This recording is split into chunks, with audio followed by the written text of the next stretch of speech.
আসসালামু আলাইকুম রহমতুল্লাহি ওবরাকাত।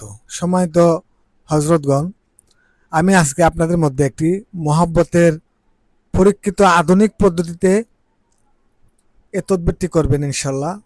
আপনার পছন্দের ব্যক্তি পৃথিবীর যে কোনো প্রান্তে থাকুক, আপনার কাছে আসতে বাধ্য হবে এবং আপনার জন্য অস্থির হয়ে যাবে।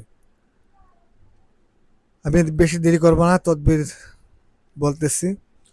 আলহামদুলিল্লাহ, আলহামদুলিল্লাহ ওয়াহদাহু ওয়াসসালাতু ওয়াসসালামু আলা মান লা নাবিয়্যা বা'দা, আম্মা বা'দ। ফাআউযু বিল্লাহি মিনাশ শাইতানির রাজিম। বিসমিল্লাহির রহমানির রহিম। সকল প্রশংসা আল্লাহ তাআলার। আজকে আমি আপনাদেরকে অত্যন্ত পাওয়ারফুল একটি পরীক্ষিত মহাব্বতের তদবির দিতে যাচ্ছি। আপনারা এই তদবিরটি করেন, ইনশাল্লাহ উপকৃত হবেন। আপনি যাকে পছন্দ করেন, যাকে বিয়ে করতে চাচ্ছেন, সেই ক্ষেত্রে আপনারা করবেন। অযথা একটা মেয়েকে আপনারা মহব্বতে পাগল করে তাকে সব কিছু নষ্ট করে দিয়ে তাকে আবার ছেড়ে দিবেন, এটা আপনারা করবেন না। কারণ সবারই মা বোন আছে, এই কথাটা সবাই মাথায় রাখবেন।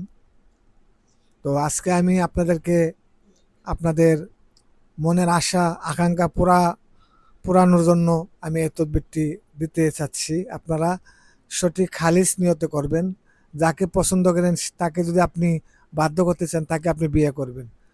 আপনারা হালাল কাজে কাজটা করবেন, ব্যবহার করবেন। তো এই কাজের নিয়ম হচ্ছে, আপনারা বাজার থেকে একটি নতুন আয়না কিনে নিয়ে আসবেন। আয়না নিয়ে আসার পর আপনি যাকে পছন্দ করেন তার একটি ছবি নিতে হবে। ছবি নেওয়ার পরে ছবিটা আয়নার পিছনে দিয়ে দিবেন। আয়নার পিছনে দিয়ে সামন দিকে, আয়নার সামনে আপনি ওই নকশাটা অঙ্কন করবেন। অঙ্কন করার পর নিচে ওই ব্যক্তির নাম লিখবেন। লেখার পরে এখানে 3টি কথা বলতে হবে। কথাগুলো হচ্ছে